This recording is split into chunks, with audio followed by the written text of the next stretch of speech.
Good afternoon. It's afternoon. Thank you for inviting me in. I'm really proud of what I'm seeing, and I'm proud to be part of this generation. I think many governments are used to people who just sit down. They wanachukulia ufala tumenyamaza, wanachukulia ufala tumenyamaza. I think okay, I don't support violence, but I think what has happened today at least is an eye opener to the government and to the generations that we have, the ones that are coming, that it is us, the people, we are responsible for the change. So the government had time to think about it, because I don't think it was an emergency.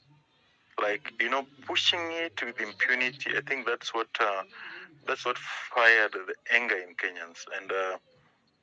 And I'm really sorry, because people have lost lives. There are people who are still abducted, and there are people who are going to be abducted.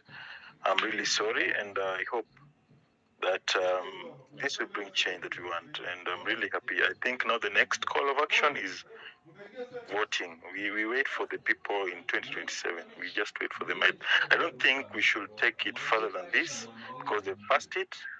But now we wait for the MPs. We wait for everyone in 2027. I think that's all for me. No, absolutely not. Absolutely not. We are not waiting for 2027. We'll be dead by 2027. We're not going to have a defeatist attitude and be like, oh, they've passed it now. There's nothing. There's absolutely many things we can do. We can recall. Every MP that voted yes can be recalled. The law has allowed for us to do that. We can impeach the president now that there are very many comrades who have died. They did not need to die. They did not need to be using live bullets on people who were simply protesting peacefully. They did not need to set Parliament on fire. I'm pretty sure it was not a comrade that did that. They did that to create a distraction. There are so many things we can do. The power is ours. We are not going to have that defeatist attitude that, oh, there's nothing we can do. There is absolutely very many things we can do. The power is ours. We didn't even think this morning. We didn't even think we could breach Parliament walls. And I was hosting a space at 2 in the morning when they started abducting people. I did not think we would get here. I am so impressed by Kenyan youth. I'm so impressed by everybody's courage. So we are not going to allow anybody to be defeatist. We're not going to allow anybody to discourage us. Hapa ni kufinya until Zakayo ashuke. He needs to go home. We are tired. With Uhuru, we used to say amalize aende. Huyo hakuna kumaliza, anamaliza nini kama sisi anatumaliza. This man wakes up in the morning and creates laws and rules that are so stupid on how he's going to collect more taxes, whilst himself and people around him wear clothes and shoes that even celebrities in Hollywood cannot afford. These people are paying for these things in cash. Celebrities in Hollywood wear them because they have credit cards. They get all these credit cards, and this is money they have to pay back. They don't even have the cash, like the actual hard cash to go buy these things. But your MP in your little town, wherever you come from, can afford a 500K shoe. I need us to be so serious right now. Being defeatist, it doesn't fly. It's not going to fly. We need to forge forward. We need to have more courage. Now that we've breached Parliament, we need to take the next gear. The next gear is recalling MPs. The next gear is more demonstrations until Zakayo Ashuke. If he's going to resign peacefully, okay. If he doesn't resign peacefully, then we impeach him and we remove him. That's where we are at. And I need you to read the signs on the wall. That is where we are at. Our comrades are still missing. I'm so glad Shadi is free and he is safe. I will now hand over the mic to Anto Prime. Go right ahead as I approve other speakers. Thank you so much, Ilani, for your invite. And personally, I'm coming from Nakuru County, and we're happy with what you're seeing. I'm a teacher, and with my fellow colleagues here, we are so happy with what you're seeing on the news. I'm a teacher who is a Gen Z, And we are saying this, Zakayo lazima ashuke. And we are totally disappointed with the MP, KK, the one you are seeing, in charge of the finance bill. And he's totally disappointed us. So what you're saying is that the youth, the comrades are fighting for their rights. So we are indeed in support of this. And all the teachers in this staff room says hi to all of you, and they're saying, tufinye kabisa, Zakayo ashuke. Thank you. Kwanzaa now, teachers, I need you guys to really, really step up because you guys have been the most marginalized. Together with the police, you've been the most marginalized civil servants in this country. But you also happen to be the most. I think we have hundreds and thousands of teachers. You're so many. If you start to talk about the atrocities that have happened to you, for example, I'm sure you can tell us about the double insurance. I know you pay NHIF and you also pay the other one is called what? The one for Bliss. I don't remember the name. And you still cannot access health services. You guys are getting paid less than 15,000 shillings every month. And there's also the issue of the overpopulation of classes, not being able to. There's also just like arbitrary deductions on your pay slips.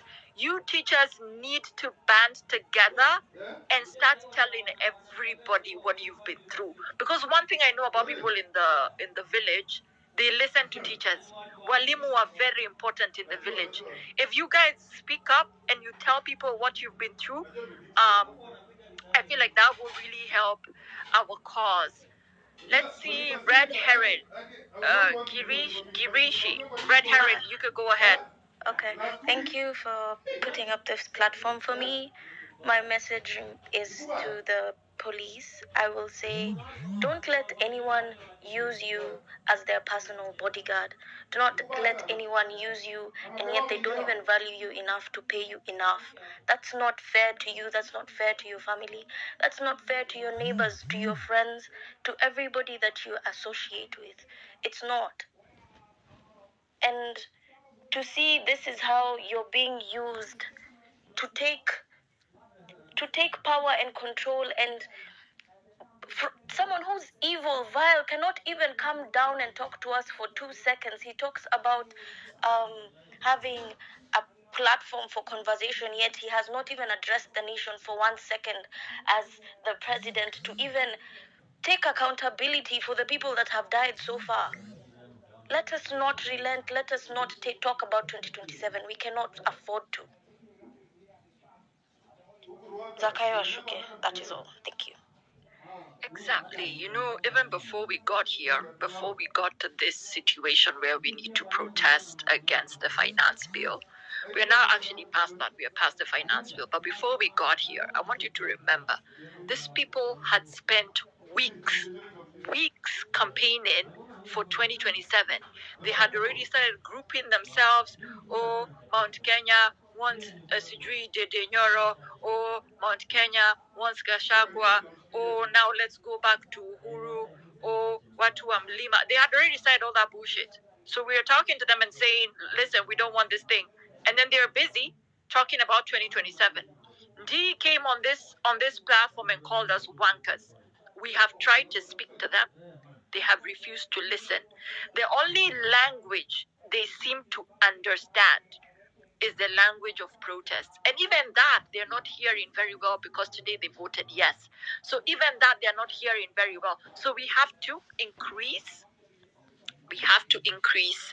our efforts. We have to keep moving forward. We have to ongeze gear. I don't know if that is the correct phrasing, but yes, to ongeze gear. We need to add power to our protest. Next, we have Pauline. Pauline, you can go next. Hi, Jelani. Thanks a lot.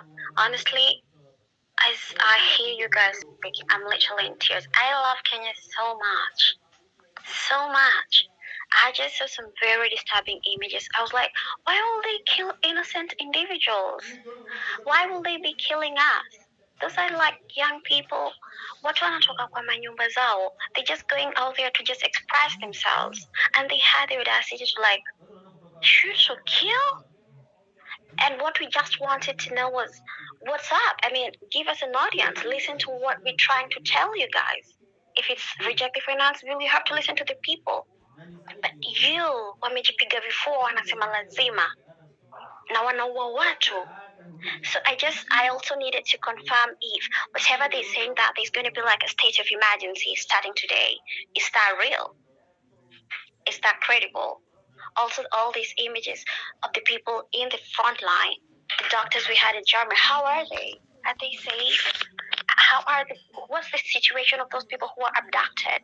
What are they doing to those people? Why would they turn against their own people who put them in power? We're not the enemy, they are. This is